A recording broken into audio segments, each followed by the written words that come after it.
The title of the lesson this afternoon is The Living Dead. I want to read from 1 Timothy chapter 5, beginning there with verse 3. The contextual setting of this particular passage has to do with whether or not the church can support specific people, and here in this setting it's referring to those who are widows. And so the word honor is used, and in the passage that is given, the word honor has to do with pay, and this has to do with what is approved from the treasury of the church. Now, that's not my topic and it's not my lesson, but that topic deserves a great deal of attention today, because in the last decade or so, there's been a huge misunderstanding of what the church can do with the funds that members contribute versus what individuals can do, and there's been a blurring of all of that, and congregations have ended up doing things that individuals may choose to do or may not, but things that the church is not authorized to do. So this is one of those areas where the church is authorized to do something, but there are strict requirements. And so 1 Timothy 5 verse 3 says, honor widows that are widows indeed. And at first that means that we need to say, is her husband really dead? But that's not what it's referring to. It's like saying, okay, there is a requirement here, and that requirement needs to be given attention. And then the requirement is given after that. But if any widow have children or nephews, and the concept here is that whenever there is a widow that is in need, she will always look to her family first for financial support. And that is the way it's supposed to be in the Lord's church. And so this says children or nephews, but it has to do with those who are family members who might have the means to help her. Now understand, in this day, in the culture that's being addressed, there was no such thing as the social system that exists today. And so someone was either going to get help from somewhere or they were going to beg. Very likely if they were unable to have gainful employment doing something. And so if someone has relatives, then those relatives need to help. And that hasn't changed. Through the years, I've known of individuals who their first alternative for financing was the Lord's church. And it's like, well, you know, there's a pretty good sized family of you, and you really need to work this out amongst yourselves and figure this out. It's like, well, no, we don't talk. It's like, well, it's time you did. You should have started long before now. Well, no, we just need the church to step up and do this. It's like, well, now wait a minute. The church is not your bank. You know, that's just not the way it works. And so we have several instances where there's things that the church can do and the church can't, and the church has to be really careful. For those relatives, what are they to do? They are to requite their parents, and that simply means putting one's religion into practice. You know, literally put your money where your mouth is what it's saying. And to do so in a special way, and to honor their parents, for that is good and acceptable before God. Now, she that is a widow indeed, or truly qualifies, and desolate, as in verse 5, no other means of support, trusteth in God, continueth in supplications and prayers night and day. And so this is just part of the criteria that a church is to consider before they would help someone who is a widow with money out of the treasury. Now, but there are those who cannot be helped. And verse 6 describes those. But she that liveth in pleasure is dead while she lives. So this is a beginning concept of a scriptural theme of those who are living yet dead. And in the case of women who are widows, if they are serving the Lord and doing all they can to serve the Lord, then they are the opposite of one who would be living in pleasure. And the church has no business helping a Christian who's living a worldly life. And that can be a sad awakening once in a while, but because she that liveth in pleasure is dead while she liveth. Now, this concept of being dead and alive at the same time caused me, in looking at this little lesson some time ago, to think about zombies.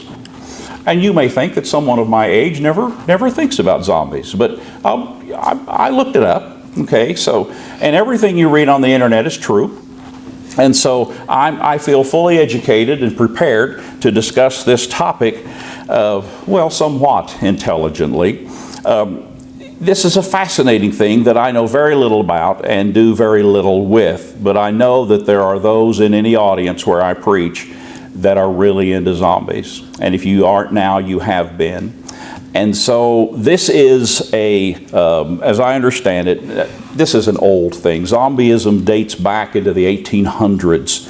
And the concept is that it's a corpse that is revived by witchcraft, and at least in its beginning. There may be other more modern causes now, but they come back somewhat alive and somewhat capable. And there's been a lot of studies done of this particular genre of entertainment, and Clemson University professor Sarah Lauro used zombies as the theme of her doctorate. And she told the Associated Press that the rise of the zombie walk, popular some years ago, illustrates citizens' dissatisfaction with governments and life in general. Now, you may not have known that. So that's this little extra that you got from this meeting. There is a best-selling zombie genre author named Max Brooks, and he noted on his website, "I think that zombies reflect our very real anxieties of these crazy, scary times. A zombie story gives people a fictional lens to see the real problems of the world. You can deal with societal breakdown, famine, disease, chaos in the streets, but as long as the catalyst for all of them is zombies, you can still sleep." Now, you may think this is the silliest introduction to a sermon you've ever heard in your life. But let me share with you a number that was staggering to me. At its peak, zombie entertainment brought in about $6 billion a year. So this is not one comic book in a corner. It's not just one mug that's on the shelf. It's an amazing industry. And so, with such verses as our text, talking about someone being living and yet dead, you may think that zombieism has its origin in the Scriptures, but that is not the case. Now, there is a Scripture that is somewhat interesting to ponder that we are given just a little tidbit about, and nothing more. This is Matthew 27, looking there at verse 52. So this is another one of the miracles surrounding the death, burial, and resurrection of Jesus Christ. When Jesus died, one of the things that happened is in verse 51. The veil of the temple was torn. Now that's very important. It signifies the doing away with of the old law. And it was torn in two miraculously, because it was torn in two from the top to the bottom, meaning that it was not a man-made disaster. It was something that was done by the Lord. There was also an earthquake, and I don't know if you have earthquakes in this part of Missouri or not. The last I knew, now we live in California, okay, and the last I knew, people who live in Missouri feel far more earthquakes than we who live in California. You may not realize that. And I don't know when a tornado has touched the ground where we live, just so you know. So anyway, you know what earthquakes are like, many of you, and you know what they feel like. But this was an intelligent earthquake because the rocks were torn, verse 52, and the graves were opened, and many bodies of the saints which slept arose. This is some real mysterious stuff here. Some absolutely amazing things. Now, they arose, which means they came back to life, but there's an interval of time between verse 52 and verse 53, because they came out of the graves after His resurrection, after Jesus came forth from the grave. So when did this happen? Well, when He died. When He died is when this happened, and those graves would have been opened by the earthquake, No one of the Jews would have disturbed a tomb over the period of the Sabbath, of course, because remember, they left Jesus, and he was undisturbed, guarded by soldiers, but undisturbed by everyone over the time of the Sabbath. And so now, when Jesus came forth from the grave early on the first day of the week, after that period of time, verse 53, and came out of the graves after his resurrection, and went into the holy city, went into Jerusalem, and appeared unto many. Now that is one crazy parade. You just think about it. It's after all this stuff has happened with Jesus, and we are in the city of Jerusalem wondering what is going on and what has happened and going about our business, and all of a sudden somebody would say, "Who's that? That looks like..." And it was people they knew, and they knew they were dead. They knew that. Now, have you ever seen someone, not dead, who's back to life, but have you ever been someplace and you've seen someone that you didn't expect to see there, and you just, is that them? Is that them? Is that them? Cassie and I were in the Walmart in Lebanon and going down the aisle to get some very important things. I needed a thumb drive. I don't remember what else we needed. And as I'm going by, I see a man that looks just like Liz's uncle, Newton Davis. Looked just like him. And so here I am gawking, And then I looked at his name badge, and it said Newton. Well, there you go. There's somebody that looks like Newton and also has the same name. No, it was Newton. I didn't expect to see him at Lebanon.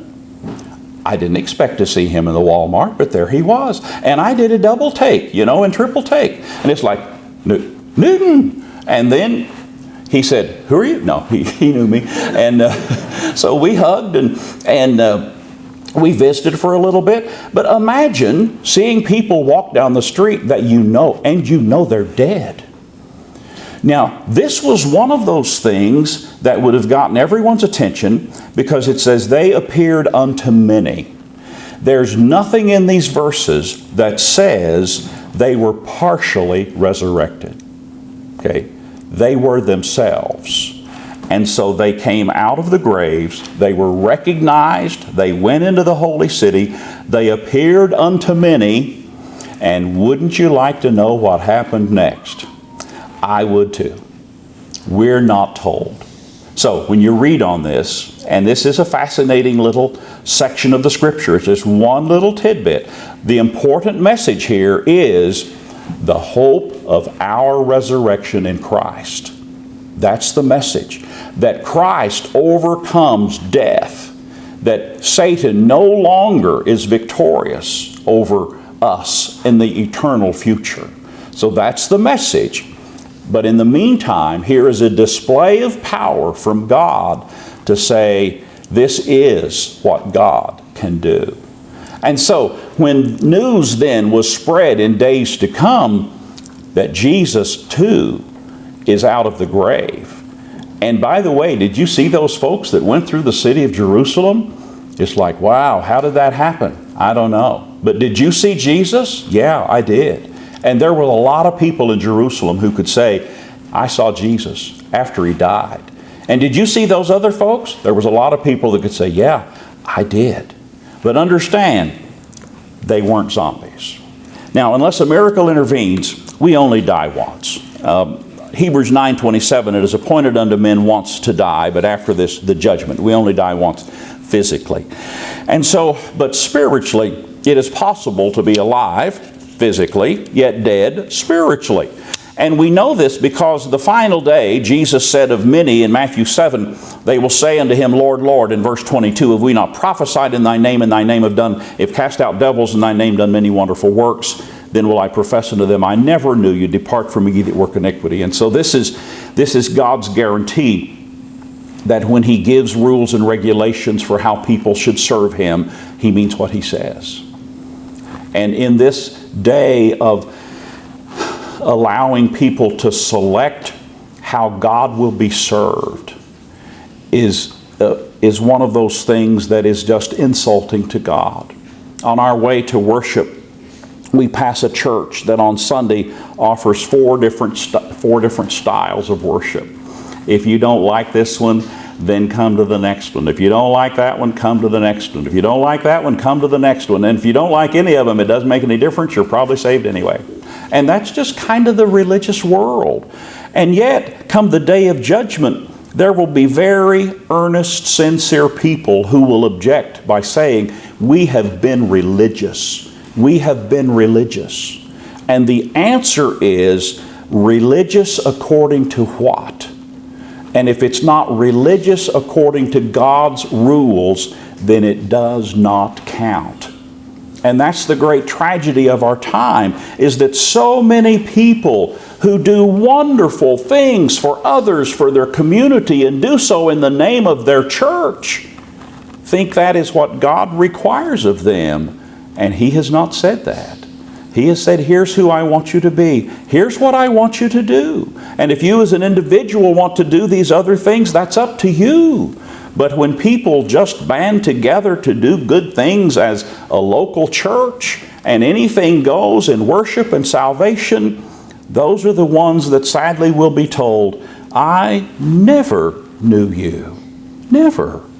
Well, even in the Lord's church, we have to be very careful that we do those things that Christians are supposed to do. Because Matthew 25, verses 44 through 46, talks about individuals who will be lost, and they will be lost because they were children of God, but they didn't do anything for anybody.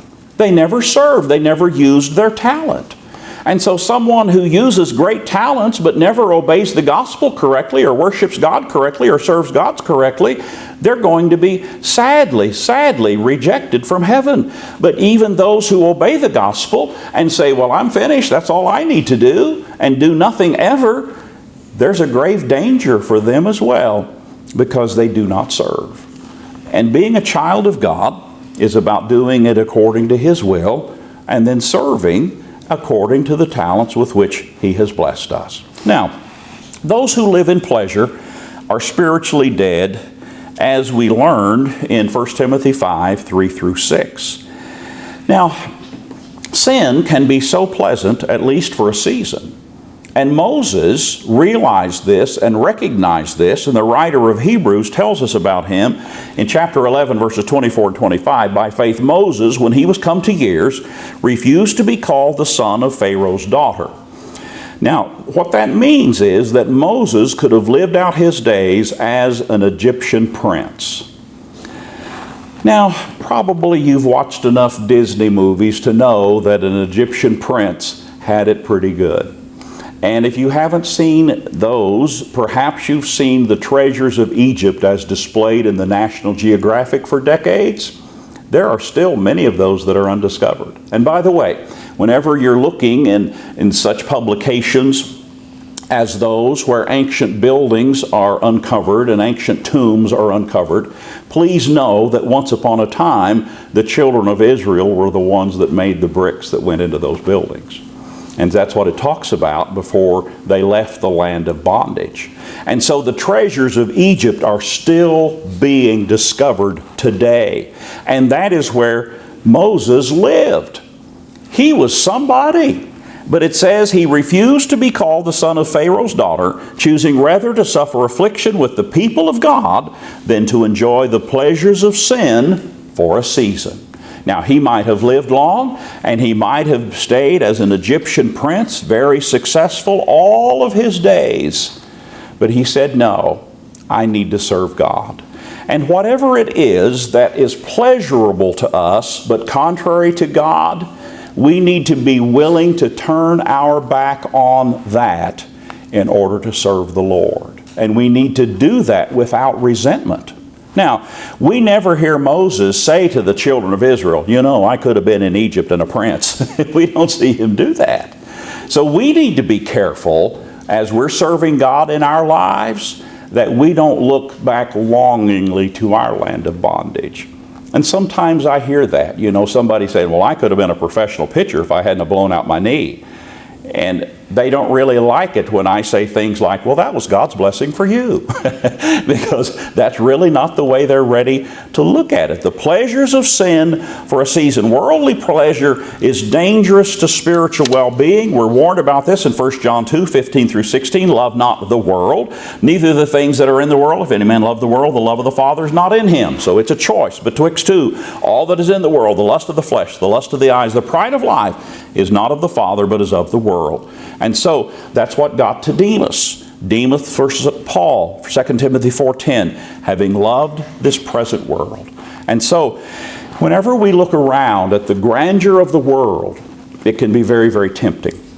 Now, I do understand the lure of the pleasures of the world. I do understand that. Whenever I go to like San Francisco, Cassie and I rarely get there. But when we do, there's so much about the city that I really enjoy. Now, there's a lot that's not enjoyable at all. But it's like, wow, this is an amazing place. I felt the same thing when we went to New York City. I felt the same thing when we went to Washington, D.C. It's like, wow, that's somebody. You know, we went to we went to a senator's office. You know, I stood where presidents have stood. And it's like, this is just amazing to me. And I understand the appeal that comes from the power that this world has to offer. I understand the appeal that the pleasures of this world have to offer. At least I think I do. But God says we need to be really careful with that and remember who we are. Because if we are going to turn our life that direction, then we can't be a child of God. So our balance, this is tiptoeing. Our balance in life is how to be a faithful child of God first and make everything else work. How do we handle being around worldly people? That's very important. How do we handle being taught by worldly professors? That's very important. How do we handle worldly neighbors? How do we handle a world that is worldly? We should never be shocked when someone who is of the world lies, cheats, and steals at our expense. We should never be shocked at that. When somebody looks us in the eye and lies through their teeth and they're not anything to do with the church, we may be disappointed, but we should never be surprised. Because a lot of people do not have even those basic values. Have you ever worked for a boss that would climb to success on their mother's back? And if they would, you mean nothing to them because you're not their mother either. But they'll climb to success on your... Have you ever been lied about by your boss? Many people have. And so whenever we look to the things of the world and we say, whoa, I've got to be this position, I've got to achieve this, do we really want to pay the price that it will take? God's people end up with values beyond which they will not stray. And we have to draw our line in the sand and say, this is who I am. And if I have to live in a cardboard box under a freeway somewhere, I'll get the best cardboard box I can, and I'll be okay. Because if the only way we can live well in this life is to abandon God, then we need to really carefully consider our values. And worldly church members hinder instead of help the Lord's church because they're a bad influence on good hearts who are doing their best to serve the Lord. And it can be so discouraging to see Christians live worldly lives where individuals really appear to care less about the things of the Lord's church. And when people live in such a way, it cheapens the church in the eyes of the world. And it makes it harder to attract people to the Lord's church when the Lord's church members are as worldly as those who are not part of it. I heard a fellow one time tell me, a member of the church, I used to tell jokes at work all the time. And he said, I really enjoyed it until one day one of my coworkers said, that's a pretty good joke for a Christian. Well, he'd made a big mistake, hadn't he? He told him he was a Christian. No, he had said the wrong thing. He'd gone too far.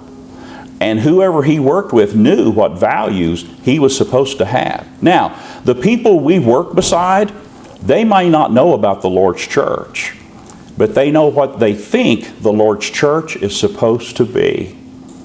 And that's why they always will say, and you go to church? If we go out of line. When I first started with the company that I worked for as a teenager, there was a huge pressure to drink alcohol on trips to take inventories at lumber yards. And there was an older man in the company who was from the Church of God. And he saw that I was saying no to all of that. And he took me aside and he said, "Don't ever stop saying no." He said, "If you think it's wrong to drink," he said, "don't ever give in to them." He said, "A long time ago, I did.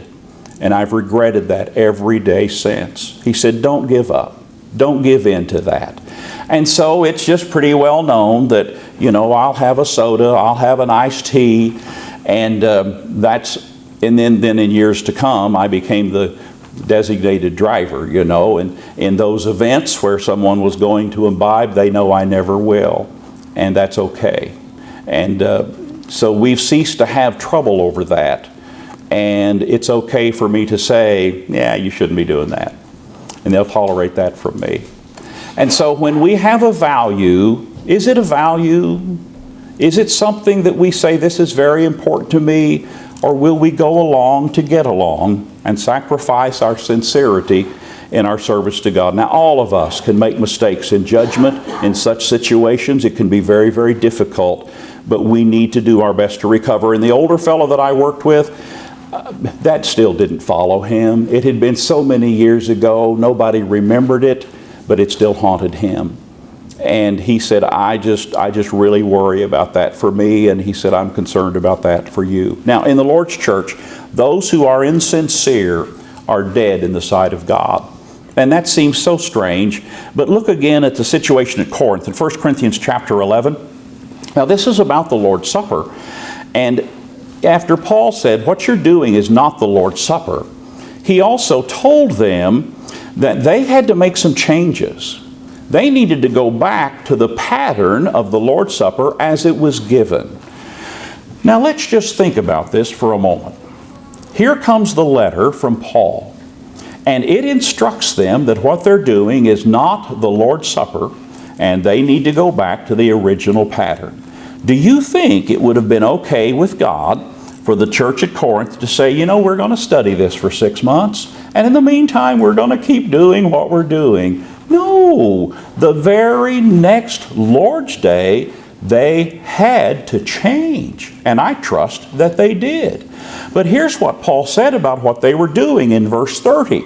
"When someone eats and drinks unworthily, eating and drinking damnation to himself, not discerning the Lord's body," and he says, "For this cause, for this reason, many are weak and sickly among you, and many sleep." Now they were alive, but they were spiritually dead. They were gathering for the wrong purpose. They did not discern the Lord's body.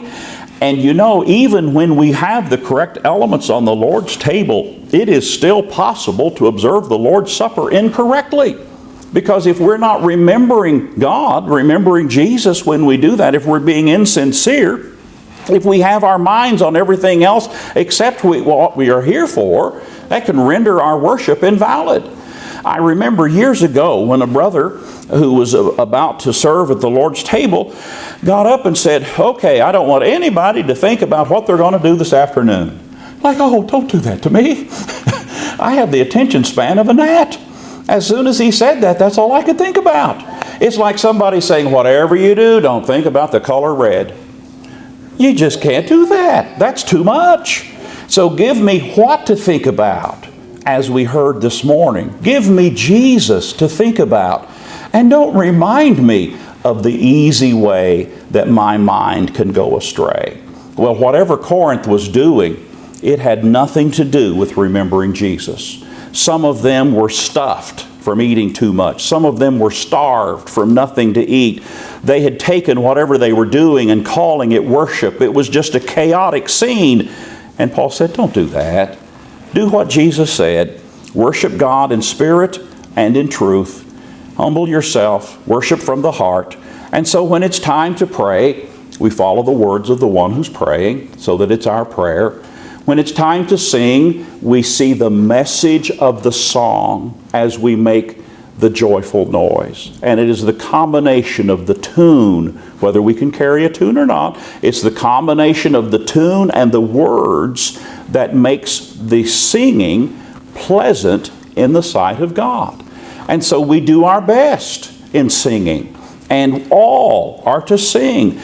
But the message of the song must be real for us. And it must be a beautiful message that we raise our voices together to God. Or else when the singing's over, yeah, we sang the notes. We like the harmony. What was the message of the song? Don't know.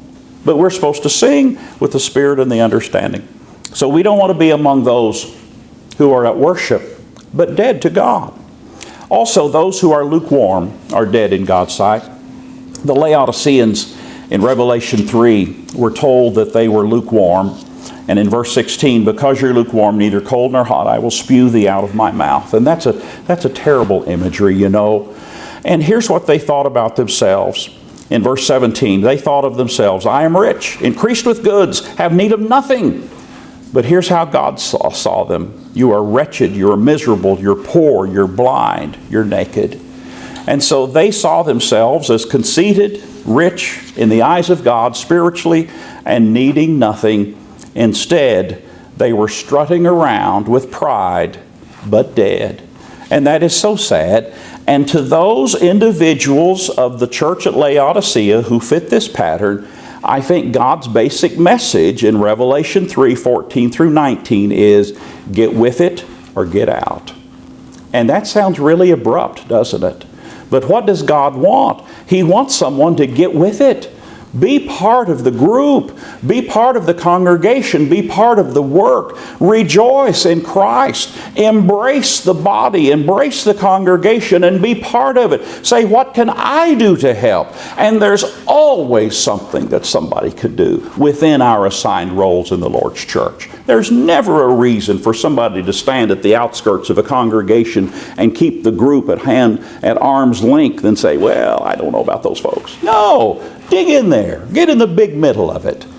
And so when people come to a congregation and roles are established, that doesn't mean there's no room for anyone else. It doesn't mean that at all. If somebody makes a certain dish every potluck and that's the dish you've made where you've been, make another dish. Do something else. Find another favorite or make one too and challenge people to tell you which one is whose. And have fun with it. Whatever it is, I don't care if it's cleaning the floor. I don't care if it's swabbing the decks of the bathrooms. Whatever it is that someone can do in the Lord's church, it is a blessing when someone will be willing to do that. Remember when Jesus filed into that upper room with his chosen closest followers, and nobody there would humble themselves to wash a single person's feet. Nobody would do that. That was the job of the lowest servant in the house. You know, they wore sandals. They had rugs in their homes. It was a preventative for dirt in the rugs that people took their shoes off at the door, and the lowest servant was there to greet them and wash their feet. It helped keep the house clean, okay? And so they filed in. Nobody washed anybody's feet, and more than that, they weren't going to. Seems to be the implication to me. And Jesus himself got up, and he put a towel around him, and then he knelt down and he washed feet. Now they were seated at a table about the height of a coffee table, and they were leaning on the table with the left arm, would have been the traditional way of doing that, eating with the right hand. And so they were leaning and they were dipping into pots with the right hand to eat. And that's why Jesus could get down on the floor and on his knees go from person to person to wash their feet as they stuck out from the table. One of the people around that table was Judas. Jesus knew that Judas was about to betray him. He knew what was going to happen. I really think when I got to Judas, I would have at least twisted one toe. I really think I would have. Judas was treated with the same love and care and respect that everyone else around the table was given. Everyone. And so it lets us know that what Judas did was in spite of the love that Christ showed for him. When someone decides that God is not who they want in their life, it's not because of anything God has done to them that's bad. It's in spite of the love of God that is so evident in everyone's life if they'll let it be. Also around that table was the Apostle Peter, who saw that that was just too much for Jesus. You can't do that, was his message, and he meant that as a compliment. You can't do that. You can't wash my feet. That's a job for the lowest servant. And that's when Jesus told him, if I don't get to wash your feet, you're not going to be part of this matter going forward. Peter, thinking of houses, lands, and a princely position, said, I want a shower. I want to bathe from head to toe. I want more than everybody else after that. He didn't get that. Peter didn't get that. He later got to be part of a spiritual kingdom and gave his life for it, serving. What he was witness to was Jesus giving his life for the kingdom, serving. And as we are part of the kingdom of God today, how do we serve? What does it mean to us? And if there's any area where we are strutting around with pride and too good to serve in the Lord's house, then we are walking in footsteps that do not belong to Jesus. There's always something to do. And somebody's doing more than their share in every congregation. And so what is there that's on your work list? My mama, not trusting my sister and me to see things that were necessary around the house as children, would always leave us a list. I think lists are a good thing. And if someone thinks and thinks and thinks and just can't come up with anything that they can do to help, perhaps those who are leaders in the congregation could add to the list. Now, for those who have babies, that's your list. That's your list. There's a special blessing, I think, for parents who do their best to worship while handling kids. You remember doing that for those of us that are older? That's tough. And anytime I'd climb up in the pulpit and talk about families and how children ought to behave, inevitably one of mine would act up. That was just the way it worked. And so it was pretty easy for me. Cassie had to raise 3 kids, and I got to talk about it from the pulpit to her praise, because she had a lot of work to do. Anyone with small children, that's your job. That's your job in the Lord's church, to every day show God to your children. Every day, in every way, show your children who God is by the way you are. And then as your children grow in knowledge and in the ability to learn, as they are introduced to God of the Bible, they will understand the God that you have served all along, because they've seen Jesus in you and in how you are as parents in their life.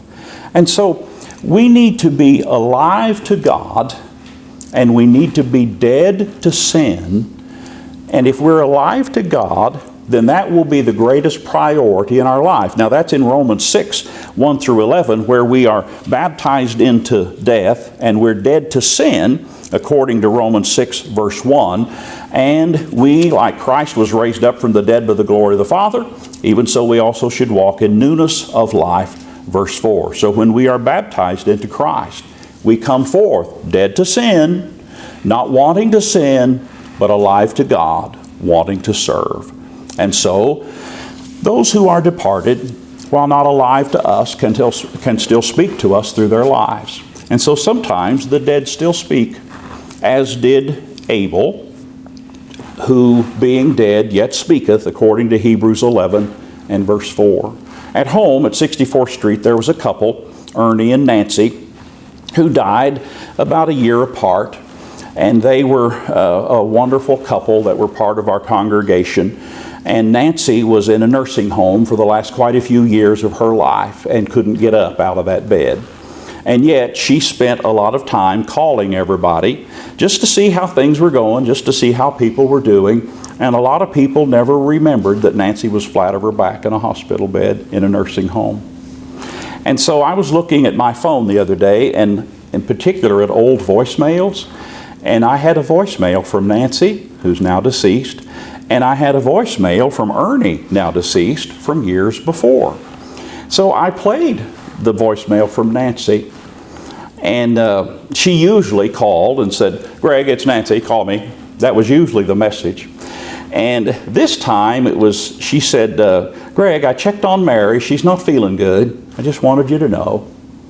And there she was, flat on her back in bed. Just wanted me to know that somebody else was having a bad day, not feeling very good. And her husband, Ernie, he was an over-the-road truck driver for many years. And evidently that truck had a bad muffler. And whenever he said hello, you could hear it in the next block. And that was just in his inside voice. You know, he was the loudest man in the world. You could hear him all over the place. In fact, one of the neighbors of the church came over and complained one night because Ernie was so loud as they were visiting in the parking lot. He said, I got kids trying to sleep. Can you hold it down a little? That was Ernie. So I had a voicemail from him. And he said, Greg, it's going to be cold tonight, and it's going to be below freezing. I said, what do you think? You think I ought to go down to the church building and turn the heater on? And that was his message. So from the grave, there's two people from our congregation, dead and gone, and they were concerned about others. And I just appreciated hearing those messages one more time, so much. So what is the voice that we will leave behind? What is the message that we will leave behind? Will we leave behind a legacy of loving God and serving Him? I hope that is the message that rings in people's memories as long as our memory is alive for them. And if it's not, we can start giving them new things about us to remember today. May the Lord bless us to be dead to sin, but alive to God. If you're here this afternoon and you're not yet a member of the Lord's church, won't you make this the day that is your true birthday in Christ Jesus, serving the Lord according to His will, obeying the gospel in faith and repentance, confession and baptism for the remission of sins. Or if there's one here who is a member of the Lord's church but has sinned publicly, perhaps you're ready to make those wrongs right by requesting the prayers of those assembled. If there's one to obey the gospel or repent of wrong, won't you please come forward while we stand, while we sing.